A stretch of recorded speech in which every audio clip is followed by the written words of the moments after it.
মানে এটা তো আমাদের মানে কোনো কারণ নাই। এখন নতুন করে আবার এখানে লোক দিচ্ছে, নতুন করে মানে এখানে বাণিজ্য করতেছে। এখানে মানে সরকারের নিকট একটাই আবেদন আমাদের, যে আমাদের এই যে ৬০-৭০ জন মানে লোকের কি মানে আমাদের এটা আমাদের মানে ওনারা মানে সঠিক তদন্ত করে আমাদের, যে আসলে আমাদের কি মানে আমরা অপরাধটা কি আমাদের এটাতে জানতেছি না, বুঝতেছি না।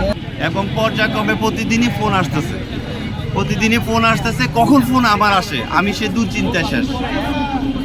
আমার ভাই বোনেরা যা হয়েছে আমারও তাহা হওয়ার পথে, যাতে এই দুর্ঘটনা যাতে না ঘটে সেজন্য আমরা এখানে মানববন্ধন অবস্থান করছি। ইমোশনটা যদিও গ্রহণযোগ্যতার মধ্যে না, আমাদের এখানে একজন 8 বছর 10 বছর ধরে রাজস্ব আদায়ের কাজে জড়িত, যারা রাজস্বই নিয়ে শুধু কাজ করে, কিন্তু যাদেরকে ডিভিশন দেওয়া হয়েছে FM, ইঞ্জিনিয়ার সেকশন, হেল্পার, গাড়ির ড্রাইভার, যাদের কোনো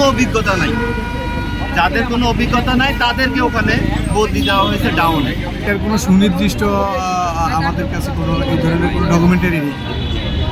একটা প্রতিষ্ঠানে যখন চাকরি করে তখন তার ভালো মন্দ দেখার বিষয় কর্তৃপক্ষেরই থাকে, কিন্তু আমাদের এই ধরনের কোনো কথা নাই। শুধু ফোনের মাধ্যমে যে আপনাদের চাকরি নেই, আমরা অমুক কোম্পানি থেকে বলছি, অমুক কোম্পানি থেকে বলতেছি আপনার চাকরি নেই।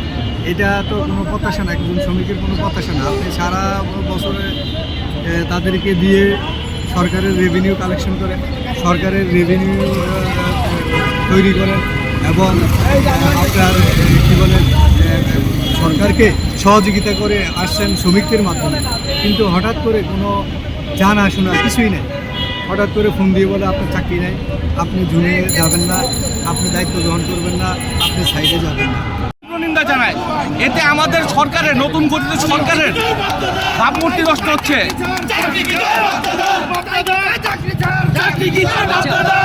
আমাদের দিন খুবই খারাপ যাচ্ছে, দুঃখে কষ্টে দুশ্চিন্তা আমাদের দিন কাটছে। পবিত্র রমজান মাস চলছে, কিন্তু আমরা কেউ এবাদত করে শান্তি পাচ্ছি না।